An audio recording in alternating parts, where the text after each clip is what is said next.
नमः शिवाय।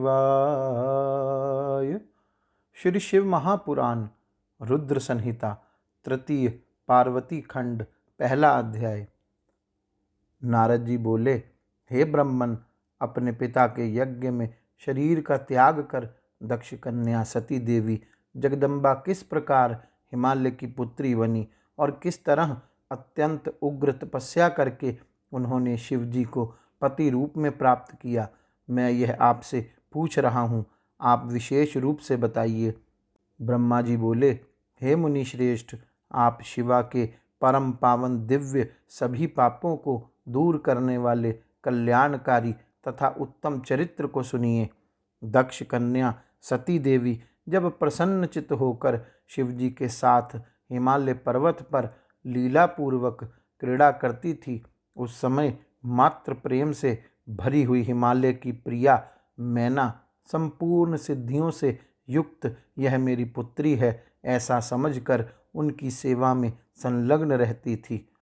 हे मुने, दक्ष कन्या सती देवी ने जब पिता दक्ष के द्वारा अपमानित होकर क्रोधित हो यज्ञ में अपना शरीर त्याग दिया, उस समय हिमालय प्रिया मैना शिवलोक में स्थित उन भगवती सती की आराधना करना चाह रही थी। उन्हीं के गर्भ से मैं पुत्री के रूप में उत्पन्न हूँ, ऐसा हृदय में विचार करके शरीर का त्याग करने वाली सती ने हिमालय की पुत्री होने के लिए मन में निश्चय किया। देह त्याग के अनंतर समय आने पर सभी देवताओं के द्वारा स्तुत वे भगवती सती प्रसन्नता पूर्वक मैना की पुत्री के रूप में उत्पन्न हुई।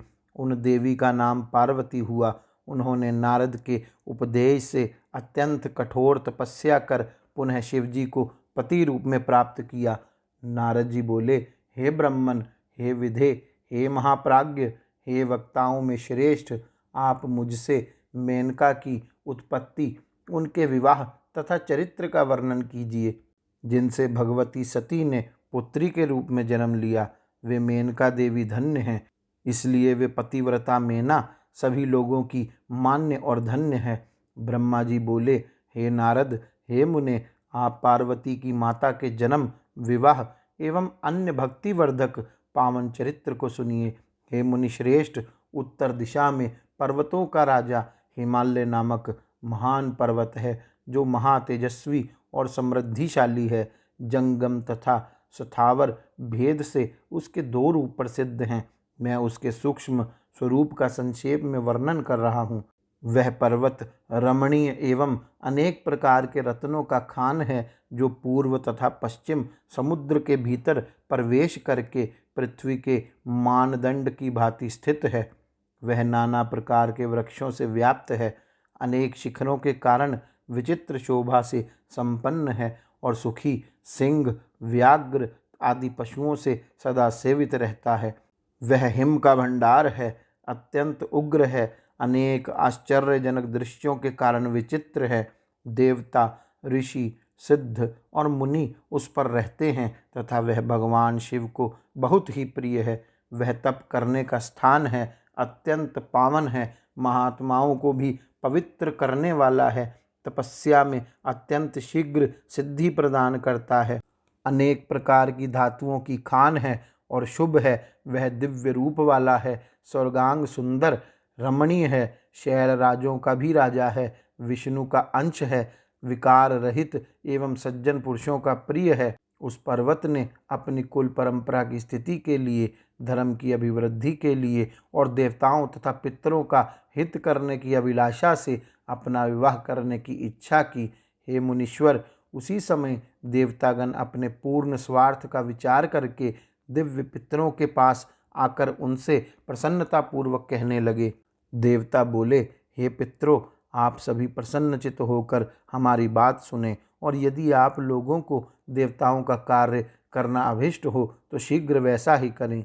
आप लोगों की मैना नामक जो ज्येष्ठ पुत्री प्रसिद्ध है, वह मंगल रूपिणी है। उसका विवाह आप लोग अत्यंत प्रसन्नतापूर्वक हिमालय नामक पर्वत से कर दीजिए।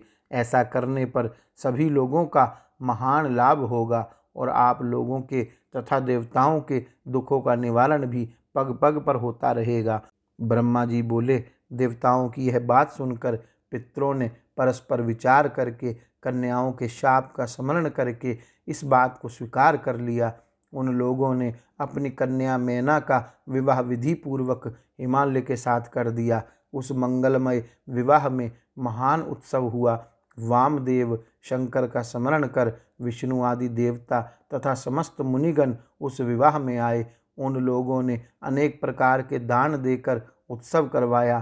तदंतर वे दिव्य पितरों की प्रशंसा करके हिमालय की प्रशंसा करने लगे। इसके बाद परम आनंद से युक्त वे सभी देवता तथा मुनीश्वर शिवा एवं शिव का स्मरण करते हुए अपने अपने निवास स्थान को चले गए। उधर पर्वतराज हिमालय भी अनेक प्रकार के उपहार प्राप्त कर उस प्रिया मैना के साथ विवाह करके अपने घर आए और परम प्रसन्न हुए। ब्रह्मा जी बोले, हे मुनीश्वर, मैंने मैना के साथ हिमालय के सुखद पवित्र विवाह का वर्णन कर दिया। अब आप और क्या सुनना चाहते हैं? इस प्रकार श्री शिव महापुराण के अंतर्गत द्वितीय रुद्र संहिता के द्वितीय पार्वती खंड में हिमाचल विवाह वर्णन नामक पहला अध्याय पूर्ण हुआ। गौरी शंकर भगवान की जय। ओम नमः शिवाय।